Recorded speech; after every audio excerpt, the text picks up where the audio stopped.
हज़रत मुस्लिम बिन अकील अपने साथ अपने दो शहजादों को लेकर के गए थे। अल्लाहु अकबर। जालिमों ने जुल्म व सितम किया और हज़रत मुस्लिम बिन अकील को कूफा की शाहराह पर शहीद कर दिया। आपके साथ आपके दोनों बच्चे हज़रत इब्राहीम और हज़रत मोहम्मद ये दोनों यतीम हो गए। ये मुसाफिर हैं, इनका कोई वतन नहीं था। ये कूफा में गए थे, लोगों की फरमाइश पर गए थे, मगर इनके बाबा जान को जालिमों ने बेयारो मददगार छोड़ करके और उन्हें शहीद कर दिया। अब ये दोनों बच्चे हज़रत काजी शुरह के पास थे, इसलिए कि जब हज़रत मुस्लिम बिन अकील को ये महसूस होने लगा कि कूफा वालों ने बेवफाई कर दी है और ये मेरे खून के प्यासे हैं, तो आपने अपने दोनों शहजादे हज़रत काजी शुरह के घर पहुंचा दिए थे। जब इब्ने ज़ियाद ने हज़रत मुस्लिम बिन अकील को शहीद कर दिया तो इब्ने ज़ियाद ने हुक्म दिया कि जाओ, मुस्लिम बिन अकील के दो बच्चे हैं, वो जिसके घर हैं उन्हें लेकर के आओ, बड़ा इनाम व इकराम दिया जाएगा। उन बच्चों की तलाश सारे कूफियों ने शुरू कर दी और ये चाह रहे थे कि मुस्लिम बिन अकील के शहजादे हमें मिल जाएं और हम बड़े से बड़ा इनामात हासिल कर लें। अल्लाहु अकबर। जिन लोगों ने ये अहद किया था कि हुसैन हम तुम्हारे सामने अपनी जानें दे देंगे मगर तुम्हें तने तनहा नहीं छोड़ेंगे, आज इमाम हुसैन के नायब को तो कत्ल कर ही दिया, उसके साथ जो उसके बच्चे आए थे आज वो यतीम हो गए हैं, मगर कूफा वाले उनके भी खून के प्यासे हैं और दुनिया का माल, दुनिया की दौलत पाने के लिए उन बच्चों को भी ढूंढ रहे हैं। हैवानों की तरह, दरिंदों की तरह के बच्चे मिले तो इब्ने ज़ियाद के सुपुर्द कर दिए जाएं। अल्लाहु अकबर। जब काजी शुरह ने ये फरमान सुना कि इब्ने ज़ियाद ने कहा बच्चों को जो लेकर आएगा बड़ा इनाम व इकराम दिया जाएगा, तो आपने रात के सन्नाटे में अपने बेटे असद से कहा, ऐ बेटे, इब्ने ज़ियाद बहुत बड़ा जालिम है, अगर ये दोनों बच्चे उसे मिल गए तो वो इन बच्चों को भी शहीद कर देगा। इससे पहले कि वो इन्हें शहीद करे, एक अराकीन से एक काफिला आ रहा है जो मदीनतुल मुनव्वरा जाएगा। ऐ मेरे बेटे असद, रात के सन्नाटे में इन दोनों शहजादों को मदीने जाने वाले काफिले में शामिल कर देना। अल्लाहु अकबर। रात का सन्नाटा है। अब हज़रत मुस्लिम बिन अकील के छोटे छोटे बच्चे हैं, वो यतीम हो गए हैं। हज़रत असद जो आपके बेटे हैं उन बच्चों को लिया और कहा कि मेरे साथ चलो, मैं मदीने जाने वाले काफिले में तुम्हें शामिल कर दूं। बच्चे उनके साथ उठे हैं।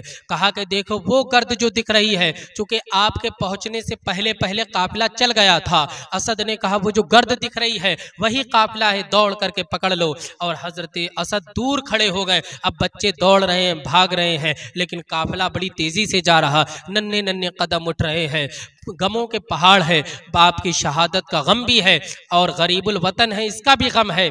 बच्चे दौड़ना चाह रहे मगर काफिला निकल गया, गर्द भी खत्म हो गई। अब एक दूसरे को देख करके रोने लगे कि भैया अब हमें कौन बचाएगा। जब सवेरा हुआ तो वो दोनों बच्चे जाकर के एक कुएं के पास एक दरख्त था, उसकी खो में जाकर के बैठ गए।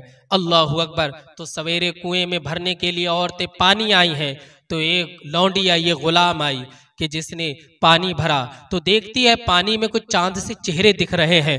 तो औरत ने ऊपर उठ करके देखा तो देखा कि दो बच्चे बैठे हुए हैं। वो उन बच्चों के पास जाती है और कहती है तुम कौन हो, तुम्हारे चेहरे से तो शहजादियत टपक रही है, लगता है तुम किसी आली खानदान से ताल्लुक रखते हो। तो दोनों बच्चों ने कहा हाँ, हम मुस्लिम बिन अकील के शहजादे। अल्लाहु अकबर। जब उस गुलाम ने इतना सुना, खादिमा ने इतना सुना, तो फौरन बच्चों से कहती घबराओ मत, मैं जिसकी कनीज और खादिमा हूँ वो अहले बैत से बड़ा मोहब्बत करती है, तुम उनके घर चलो, वो बड़ा तुम्हें प्यार करेंगी, कपड़े पहनाएंगी। खादिमा ने उन दोनों शहजादों को लिया और हजरत मुस्लिम बिन अकील के बच्चे उनके साथ में हो गए। जब खादिमा अपनी आका के घर पहुंची मालिका के, तो कहा कि आज मैं तुम्हारे लिए बड़ा अजीब तोहफा लेकर के आई हूं।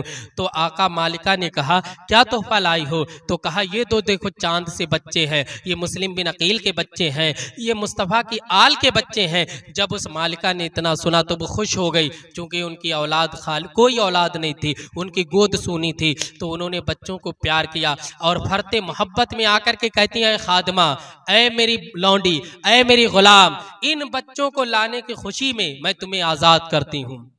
उसी वक्त उस मालिका ने उस लौंडी को आजाद कर दिया और कहा ये जन्नत के फूल तुम मेरे घर लाई हो। बच्चों को प्यार किया, खाना खिलाया और पूरा दिन बहुत बातें की हैं, माँ का भी प्यार दिया, दोस्तों अहबाब का भी प्यार दिया। लेकिन उसका जो शौहर हारिस था ये दुनियादार था, ये दौलत का कुत्ता था, ये ये चाहता था कि दौलत आए, चाहे हराम के जरिए आए या हलाल के जरिए आए। तो औरत ने पूरा दिन बच्चों से प्यार किया। जब शाम होने लगी तो बच्चों से कहा कि मैं तुम्हें कोठरी के अंदर पैक कर देती हूँ और वहीं तुम्हारे खाने और पीने का इंतजाम रख देती हूँ। मेरे शहजादों, आप वहीं सो जाना। चूंकि औरत जानती थी कि मेरा शौहर आएगा, कि कहीं ऐसा ना हो इन दोनों बच्चों को इब्ने ज़ियाद के हवाले कर दे इनाम व इकराम हासिल करने के लिए। जब रात हो गई तो हारिस अपने घर आया। बीवी ने कहा बहुत परेशान हूं, क्या बात है? तो कहा है कि इब्ने ज़ियाद का हुक्म हुआ, जो मुस्लिम बिन अकील के बच्चों को लाएगा उसे बड़ा इनाम इकराम दिया जाएगा, और मैं सुबह से उन बच्चों को ढूंढ रहा हूं लेकिन मुझे बच्चे नहीं मिले हैं। तो औरत सहम गई, चूंकि बच्चे तो उसी के घर थे। तो औरत ने कहा मेरे सरताज आप सो जाइए। उसे खाना दिया और सुला दिया। लेकिन जब रात हुई तो छोटा भाई उठ गया और रोने लगा। तो बड़े ने पूछा भाई क्यों रो रहे हो? तो कहा कि मैंने अभी देखा बाबा जान को और नाना मोहम्मद रसूलुल्लाह को, और मैंने देखा है हज़रत अली को, हज़रत फ़ातिमा को, कि नहर पे हौज़े कौसर पे दो जलवा फरमा है। और अब्बा जान जब गए तो मुस्तफ़ा जान रहमत ने हौज़े कौसर पिलाया और नबी अलैहिस्सलाम ने फरमाया ऐ मुस्लिम बिन अकील, तने तन्हा आ गए हो, शहजादों को दुनिया में ही छोड़ आए। तो अब्बा जान ने कहा है चंद ही लम्हों में वो दोनों शहजादे भी आने वाले हैं। तो बड़ा भाई बोला भाई मैंने भी ये ख्वाब देखा। तो दोनों बच्चे एक दूसरे से चिपट करके रोने लगे। जब हारिस के कानों में ये आवाज़ गई तो हारिस फौरन बेदार हुआ और कहा ये रोने की आवाज़ कहाँ से आ रही? तो बीवी ने कहा पड़ोस से आती होगी, हमारे घर तो बच्चे ही नहीं है। तो हारिस ने कहा नहीं नहीं, ये कोठरी से आवाज़ आ रही है। उसने चराग जलाया और चराग जलाने के बाद अंदर गया, देखा तो चांद से बच्चे बैठे हुए हैं। तो उसने पूछा तुम कौन हो? तो बच्चे तो ये समझ रहे थे ये घर हमारी आमान गाह है, हमें यहाँ खाना मिला, हमें यहाँ सुकून मिला है। तो बच्चों ने बगैर किसी खौफ के बता दिया हम मुस्लिम बिन अकील के शहजादे हैं। जब हारिस ने इतना सुना तो बड़ा खुश हुआ और चराग को रखा और उन दोनों के बालों को पकड़ा और उन्हें मारने लगा। ऐ बच्चों, मेरे ही घर बैठे हो, मैं सवेरे से तुम्हें तलाश कर रहा हूँ, मैं तुम्हारा खून बहाऊंगा और इब्ने ज़ियाद से इनाम व इकराम हासिल करूंगा। बच्चों को लाया और बहुत मारा। उसकी बीबी ने कहा जालिम, ये रसूलुल्लाह के घर आने से ताल्लुक़ रखते हैं, जिस नबी का तू कलमा पढ़ता है उसके शहजादों को इतनी बुरी तरीके से मार रहा है मैदान महशर में, रसूलुल्लाह को क्या मुँह दिखाएगा? वो मारता रहा, जुल्म करता रहा, तशद्दुद करता रहा। अल्लाहु अकबर। उसने बीबी को भी बहुत मारा और बच्चों को भी मारते मारते जब थक गया तो उनके मशकें बांध दी, हाथ बांध दिए और बच्चों को कोठरी में डाल दिया, बाहर से कुंडी लगा दी, सवेरे का इंतजार करने लगा। जब सवेरा हुआ तो दोनों बच्चों को लेकर के चलने लगा। बीबी ने कहा जालिम, इन बच्चों को छोड़ दे, मेरी गोद सूनी है, अल्लाह इनके जरिए से भर देगा। तो उसने कहा नहीं, इनाम इकराम मिलेगा, उससे ऐश की जिंदगी गुजारेंगे। बीवी ने कहा कितने दिन खा लेगा? जब औलाद ही नहीं होगी तो किसके लिए घर बनाएगा, किसके लिए मकान बनाएगा? छोड़ दे, रसूलुल्लाह के फूल हैं, ये जन्नती फूल हैं। उसने तलवार निकाली और चमकती हुई तलवार अपनी बीवी के मारी। बीवी के एक जख्म हुआ, खून निकला और बीवी तड़प करके मर गई। अल्लाहु अकबर। जब बच्चों ने देखा इस जालिम ने अपनी ही बीवी को कत्ल कर दिया तो बच्चे सहम गए कि अब ये हमें भी नहीं छोड़ेगा। तो दोनों बच्चों को लिया, मारता हुआ पीटता हुआ नहर फुरात पर लाया और बच्चों से कहा अब मैं तुम्हें यहाँ पर कत्ल और शहीद करूंगा। तो बच्चे सहम गए कि यकीनन ये दुनिया का कुत्ता है, जहन्नम का कुत्ता बनना चाह रहा है, ये हमें कत्ल कर देगा। तो छोटे भाई ने कहा कि पहले मुझे कत्ल करना, बाद में बड़े को कत्ल करना। तो इतने में बड़ा भाई बोला नहीं, पहले मुझे कत्ल करना, बाद में छोटे को कत्ल करना। तो ये हारिस बोलता है तुम कत्ल होने में जल्दी क्यों कर रहे हो? तो छोटा बोला इसलिए कि मैं अपने बड़े भाई को तड़पता और कत्ल होता हुआ नहीं देख सकता। बड़ा भी यही बोला, मैं छोटे को तड़पता और कत्ल होता हुआ नहीं देख सकता। तो हारिस ने कहा मैं तुम दोनों की तमन्ना एक साथ पूरी कर देता हूँ। उसने चमकती हुई तलवार फिजा में लहराई और हजरत मुस्लिम बिन अकील के दोनों यतीम बच्चों पर उसने तलवार मारी। दोनों की गर्दनें कट गई, जिस्म तड़पे और ठंडे हो गए। इन्ना लिल्लाहि व इन्ना इलैहि राजिऊन। ये जुल्म की दास्तान रकम हो गई करबला में। अब जालिम ने उनके दोनों सर उठाए और एक झोले के अंदर रखे और इब्ने ज़ियाद की तरफ चलने लगा।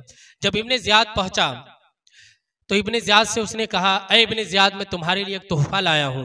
तो इब्ने ज़ियाद ने कहा कौन सा तोहफा लाया है? तो उसने कहा कि मैं मुस्लिम बिन अकील के दोनों बच्चों को शहीद करके लाया हूं। जब उसने देखा कि ये कटे हुए सर तो मुस्लिम बिन अकील के बच्चों के हैं, तो इब्ने ज़ियाद पहले ये खत लिख चुका था यजीद को कि हमने मुस्लिम बिन अकील को तो शहीद कर दिया, उसके दोनों बच्चे अभी जिंदा हैं और मैंने हुक्म दिया है कि उन्हें जिंदा ही रखा जाए, जिंदा पकड़ करके लाया जाए, तब इनाम इकराम मिलेगा। अब यजीद एक बात बताओ कि इमाम हुसैन रदी अल्लाह ताला अन्हु का जो मुस्लिम बिन अकील है उसके बच्चों के साथ करा किया जाए।